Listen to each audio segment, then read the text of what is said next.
Assalamualaikum warahmatullahi wabarakatuh. Apa kabar anak-anak hari ini? Alhamdulillah, pada pagi hari ini kita dapat berkumpul lagi di sini untuk melaksanakan kegiatan belajar mengajar dengan keadaan sehat walafiat. Nah, sebelum kita masuk ke materi, marilah kita berdoa bersama-sama. Silahkan ketua kelas memimpin pembacaan doa belajar. Bismillahirrahmanirrahim. Raditu billahi rabba wa bil islami dina wa bi muhammadin nabiyya wa rasula. Rabbi zidni ilma warzuqni fahma. Selanjutnya, Ibu akan menunjuk salah satu dari kalian untuk membacakan ayat Al-Quran Surah Ar-Rum ayat 2-6. Silahkan yang duduk di bagian belakang membacakan. A'udzu billahi minasyaitonir rajim. Bismillahirrahmanirrahim. Gulibat Rum fi adnal ardi wa hum min ba'di galabihim sayaglibun fi bidsinin lillahi amrun min qablu wa min ba'd wa yawma idhi yafrahul mu'minun binasrillah yansuru man yasha' wa yahuwal azizur rahim. Wa'dallah la yukallifullahu wa'dahu walakinna aksaran nasi la ya'lamun. Shadaqallahul azim. Baik, Ibu absen terlebih dahulu ya.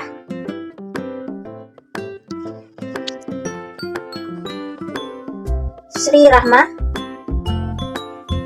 Aulia Fitrisari, Muhammad Azam, Arfandi, Adita Aulia Putri.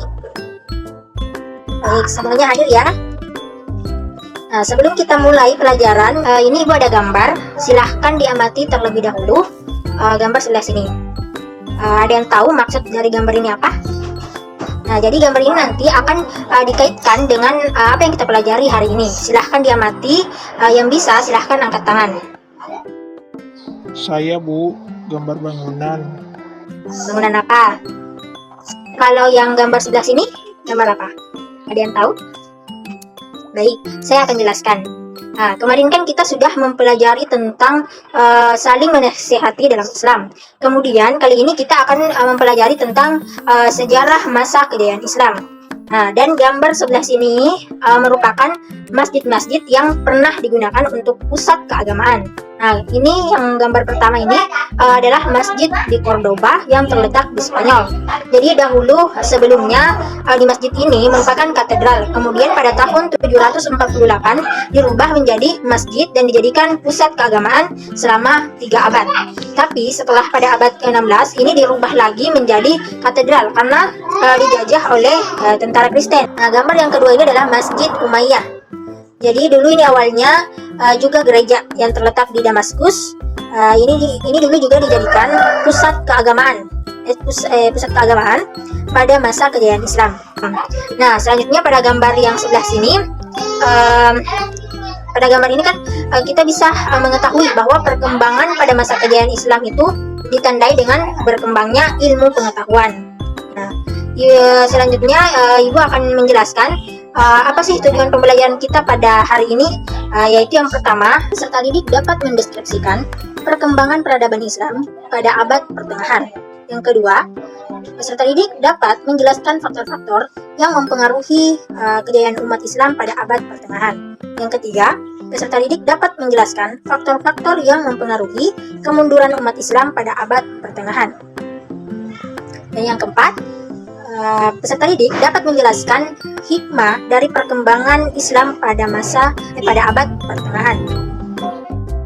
Kemudian yang terakhir, peserta didik dapat menampilkan sikap semangat menumbuh kembangkan ilmu pengetahuan dan kerja keras sebagai implementasi atau penerapan dari kejayaan umat Islam pada abad pertengahan. Baik, sebelum lanjut ke materi, Ibu jelaskan terlebih dahulu strategi atau metode yang akan kita gunakan nanti ya. Jadi nanti setelah Ibu menjelaskan materi, nanti kalian akan Ibu bagi menjadi kelompok-kelompok. Jadi satu kelompok itu nanti anggotanya 4 anak. Dan nama strateginya yaitu metode jigsaw. Nah, dalam kelompok itu setiap anggotanya akan mendapatkan materi yang berbeda. Jadi kalian nanti akan fokus pada salah satu materi. Nah, untuk kemudian kalian diskusikan dan presentasikan nanti. Nah, jadi silahkan nanti ketika ibu menjelaskan, kalian simak dengan baik-baik ya, dengan sungguh-sungguh, agar sebentar ketika ibu meminta kalian berdiskusi, kalian sudah siap dan juga bisa mempresentasikan. Gimana? Sudah paham? Nah, kalau sudah paham, kita lanjutkan menjelaskan materinya. Langsung saja kita masuk ke materi ya. Silahkan kalian simak penjelasan saya. Nah, yang pertama yaitu periodisasi sejarah Islam. Menurut Harun Nasution dalam bukunya yang berjudul Islam Ditinjau dalam Berbagai Aspek, membagi sejarah Islam ke dalam 3 periode besar, yaitu yang pertama periode klasik, terjadi sekitar tahun 650 sampai 1250 Masehi. Nah, periode ini merupakan periode kejayaan Islam yang dibagi ke dalam 2 fase, yakni yang pertama fase ekspansi integrasi adalah fase besar-besaran penaklukan wilayah Islam, dan juga fase di mana benar-benar kejayaan atau Islam itu memperluas wilayahnya. Ini yang dikatakan fase kejayaan. Kemudian fase yang kedua yaitu fase disintegrasi. Fase disintegrasi itu mulainya terpecahnya suatu dinasti dan kemunduran politik umat Islam. Kemudian periode yang kedua yaitu periode pertengahan, terjadi sekitar tahun 1250 sampai 1800 Masehi. Nah, periode pertengahan ini merupakan periode kemunduran Islam yang dibagi ke dalam 2 fase ya, yaitu yang pertama fase kemunduran dan fase kemunduran ya. Fase kemunduran ini sebenarnya merupakan kelanjutan dari fase yang pertama tadi, yaitu periode klasik, di mana Islam memulai masa kehancuran waktu itu. Kemudian dilanjutkan, yang kedua itu ada fase munculnya 3 kerajaan besar, yaitu kerajaan Utsmani dari Turki, yang kedua kerajaan Safawi di Persia, dan kerajaan Mughal yang ada di India. Nah, di mana pada fase ini dimulai dengan zaman kemajuan dan zaman kemunduran. Nah, di mana di fase kemunduran ini, di periode pertengahan ini, dunia Islam itu terbagi menjadi 2, yaitu antara Arab dan juga Persia, yang mana bagian Arab itu berpusat di Mesir, terdiri dari Arabia, Irak, Suriah, Palestina, Mesir, dan Afrika Utara. Kalau bagian Persia yang berpusat di Iran terdiri dari Balkan, Asia Kecil, Asia Tengah, dan Persia. Kemudian periode yang ketiga atau periode yang terakhir adalah periode modern, terjadi pada tahun 1800 sampai dengan sekarang. Nah, periode ini merupakan periode kebangkitan umat Islam yang ditandai dengan munculnya para pembaharu Islam. Nah, untuk hari ini kita akan membahas yang periode klasik ya. Kemudian materi yang kedua itu masa kejayaan Islam. Nah, masa kejayaan Islam itu terjadi sekitar tahun 650 sampai 1250 Masehi. Nah, periode ini disebut dengan periode klasik. Nah, pada kurun waktu itu terdapat 2 kerajaan besar, yaitu kerajaan Bani Umayyah atau sering disebut dengan Daulah atau dinasti Bani Umayyah, dan kerajaan Abbasiyah sering disebut dengan Daulah Abbasiyah atau dinasti Abbasiyah. Nah, pada masa Bani Umayyah, perkembangan Islam itu ditandai dengan meluasnya wilayah kekuasaan Islam dan berdirinya bangunan-bangunan sebagai pusat dakwah Islam. Nah, adapun kemajuan Islam pada masa ini meliputi bidang politik, keagamaan, ekonomi, ilmu bangunan atau arsitektur, ilmu sosial, bidang sosial, dan bidang militer. Nah, sementara perkembangan Islam pada masa Bani Umayyah, pada masa Bani Abbasiyah, itu ditandai dengan berkembang pesatnya ilmu pengetahuan, yang kemudian munculnya banyak ilmuwan nih pada saat itu. Kemajuan Islam pada masa ini meliputi bidang ilmu pengetahuan, ekonomi, ilmu bangunan atau arsitektur, sosial, dan bidang militer. Nah, tentu saja kemajuan umat Islam baik pada masa Bani Umayyah maupun Bani Abbasiyah tidak terjadi secara tiba-tiba. Akan tetapi ada beberapa faktor-faktor yang menjadi penyebabnya, yaitu disebabkan oleh faktor internal dan faktor eksternal. Beberapa faktor internal yang menyebabkan kemajuan Islam pada masa itu, yang pertama yaitu konsistensi dan istiqomah umat Islam kepada ajaran Islam. Yang kedua, ajaran Islam yang mendorong umatnya untuk maju.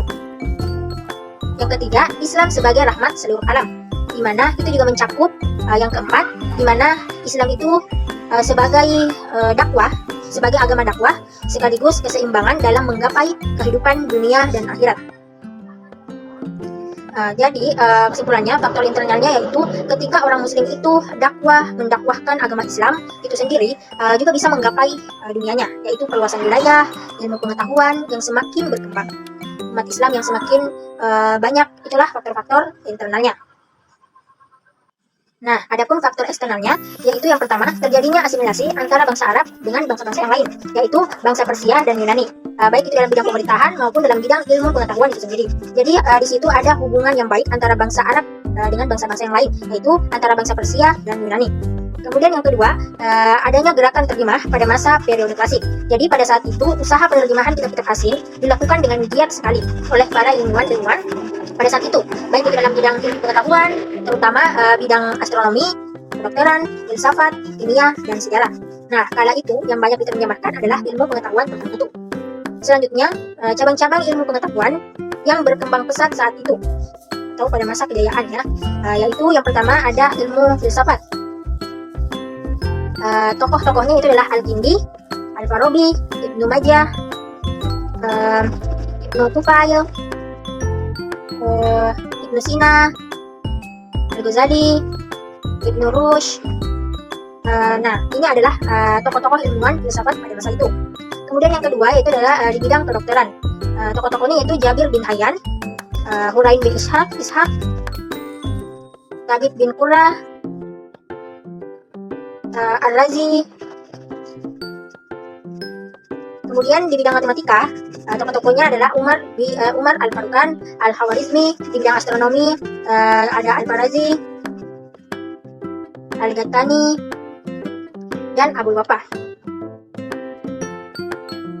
Kemudian selanjutnya di bidang seni ukir, ada Tarif, ada Badar. Di ilmu tafsir itu Ibnu Jarir At-Tabari, Ibnu Atiyah Al-Andalusi, As-Suda, Mutakil bin Sulaiman, Muhammad bin Ishaq, dan lain-lain. Nah, itu adalah beberapa tokoh-tokoh yang masyhur pada saat itu, yang mengetahui beberapa ilmu, baik itu tentang ilmu hadis, tafsir, kedokteran, ilmu matematika, dan lain-lain sebagainya. Baik, mungkin ada yang masih bingung atau masih kurang jelas, silahkan ditanyakan. Jadi, bagaimana? Ada yang mau ditanyakan atau tidak? Oke, kalau tidak ada, langsung saja kita membentuk kelompoknya ya.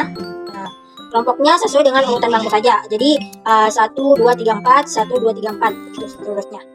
Silahkan dimulai. Sekarang Ibu bagikan materinya. Nah, dalam kertas ini isinya ada materi dan juga pertanyaan untuk kalian jawab sesuai dengan jumlah masing-masing kelompok, masing-masing anggota kelompok, yaitu ada 4. Nah, ini untuk kelompok 1, kelompok 2, untuk kelompok 3, dan ini untuk kelompok 4. Baik, itu silahkan materi yang Ibu berikan didiskusikan secara kelompok dan menjawab pertanyaan yang ada di situ. Silahkan dibagi siapa yang mau menjawab nomor 1, nomor 2, nomor 3, dan nomor 4. Bisa dipahami anak-anak? Oke, waktu kalian berdiskusi 10 menit dari sekarang. Baik, waktu ini sudah habis. Sekarang selanjutnya kalian yang tadi menjawab nomor 1, silahkan bergabung dengan anggota dari kelompok lain yang juga menjawab nomor 1. Begitupun juga yang menjawab nomor 2, silahkan bergabung dengan anggota dari kelompok lain yang juga menjawab nomor 2. Demikian juga dengan yang nomor 3 yang menjawab nomor 3 dan 4. Silahkan bisa dimulai menuju ke anggota kelompoknya yang sama-sama menjawab nomor yang sama.